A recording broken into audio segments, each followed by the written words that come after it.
Welcome to the ITU studio here at GSR-25, the Global Symposium for Regulators 2025, being held in Riyadh in Saudi Arabia. And I'm very pleased to be joined in the studio by Sandra Maximiano, who is a chairwoman of the board of directors of the Autoridade Nacional de Comunicações, ANACOM from Portugal. Professor Maximiano, thank you for joining us today. Thanks a lot for being here. It's always a pleasure. Now, I'd like to start off by pointing out that you're a reputable scholar in the fields of behavioral and experimental economics. Perhaps you could tell us what behavioral economics is about and how it can be used to protect vulnerable groups online. Yeah, it's my pleasure. So actually, if we think about regulation and traditional regulation, it takes a lot from what we call traditional economics or neoclassical economics. And neoclassical economics assumes that people are very rational. They are like machines in the process of decision making. They make no errors. They use all the information to make decisions, and they are no influenced by any social pressure, by their peers, by any emotions. But we know that human beings are not like that. All of us suffer from, bad moments, bad moods. Emotions play a central role in our decision-making process. We have a lot of cognitive bias, and we make decisions by, simple heuristics, by just using simple heuristics. And of course, we are also influenced a lot by our peers and by social pressure. So behavioral economics takes all that into account. So it actually looks how people make decisions for real, not theoretically, not as if they were machines or computers, perfectly rational, but as human beings. And it's very important that now we look at regulation and go to our regulatory models, go a step back and introduce these behavioral insights, because it will make these models to become more real and without sometimes predict wrongly just because they are assuming wrong assumptions. So that's one point. And your second part of the question, how can we use this behavioral economics to protect vulnerable users? So the important point is that firms and operators like telecom operators and also postal sector operators, they are very much aware of us as human beings, as suffering from cognitive bias. So they explore this cognitive bias. They do this through the way they write contracts, the way they present their services online.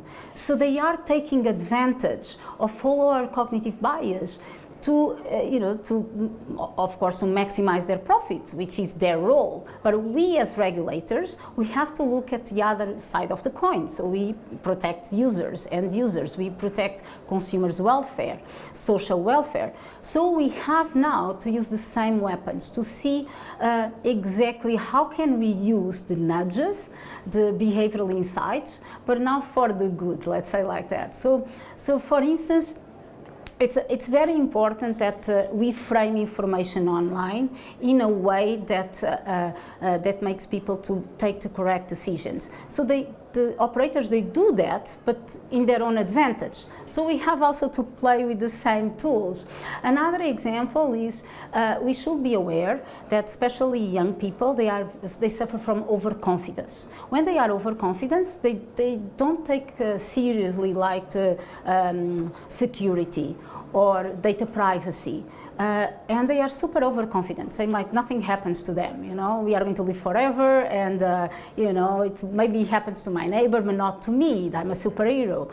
So we have now to take nudges into account and these behavioral insights to nudge these people into more careful behavior. So it's basically that. It's basically using nudges, but now on the other way, so to inform people in a better way.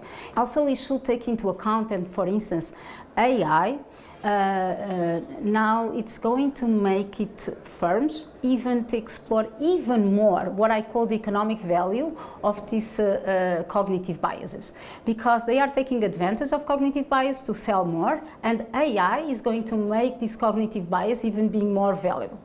So that's why we know that unfair algorithms or discriminatory algorithms or algorithms that misinform people, they can also actually make use of this behavioral bias. So we have to be aware of that. And sometimes, I can also give you a very quick example that has to do with people with autism problem, for example. So these people don't understand irony. Okay. So and how normal speech works, and if these models are trained by using normal human data, I would say, this can put these people into dangers. So we have to be aware of that, and we have to be aware that actually firms are sometimes really interested into using this cognitive bias. Like the social pressure, they know very well how to use social pressure, the peer effects, to push people to heart certain sort of information. We see this in political campaigns. So we as regulators, we can also use the same tools, but now to try to get a step back and protect people. Now, as I mentioned in my introduction, you are the chairwoman of the board of directors of ANACOM, which is the Portuguese regulatory authority and the national digital coordinator. What is ANACOM doing in this field of behavioural and experimental economics, particularly at international level, and perhaps in light of the upcoming World Telecommunication Development? Yes, definitely. So at the national level, we are, of course, taking this into our regulatory framework, and especially on the consumer rights approach. And we have several examples. But at the international level, as your question pointed out, we bring this topic to different forums. So within the framework of CEPT, so we are actually basically working on a European common proposal that actually is going to introduce these behavioral insights and this topic into the WTDC, specifically I propose some amendments to Resolution 64, to Declaration of Baku, and also ITU, the questions specifically on consumer information protection and rights. So this topic is going to be on the agenda, and we are working on that. At the BEREC level, also ANACOM brought the topic as well. So we have high-level papers with the European Commission and on consumer protection, also introducing the topic. At the ERGP, that now I'm a vice president and next year will be the president, so it's in the working program as well, also with the proposal of an external workshop on this topic, and also the work program of ERGP is under public consultation at the moment. And ARCTEL, the group of Lusophone regulators, we also have been introducing this topic. So we are trying to cover as much as possible and getting people together with us, because it's for the end users' benefit. Benefit, of course. Now, finally, we're here at the Global Symposium for Regulators, where lots of important and interesting conversations are going to be taking place. I wanted to ask you, finally, how do you see the role of the regulator evolving in terms of shaping consumer confidence in the digital world? Yeah. In that regard, I think we should be less reactive and more proactive, because we have been, as regulators, focusing a lot and too much maybe on the supply side, on the firm side, and not so much on the demand side. Also, we always assume that firms are pure irrational, and we also assume that consumers are pure irrational. If we give them information, they know how to use this information, or they know how to read, and they prefer always more information than less, which is not always the case. So we are actually taking this into account, and on the digital, especially to develop a more safe digital ecosystem, to inform consumers much more about cognitive bias. So digital literacy is not just how to use digital tools and all these digital platforms, but also be aware of your own cognitive bias, so when you use them properly. So we are doing that a lot to construct, of course, a more trusty and safe online environment.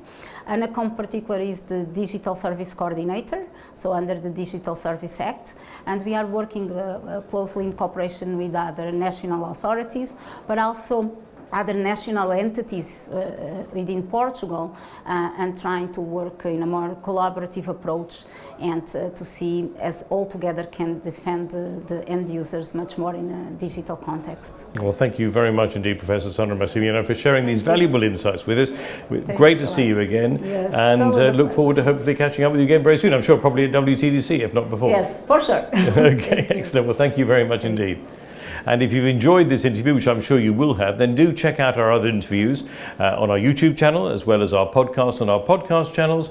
And for further information, why not visit our website at www.itu.int.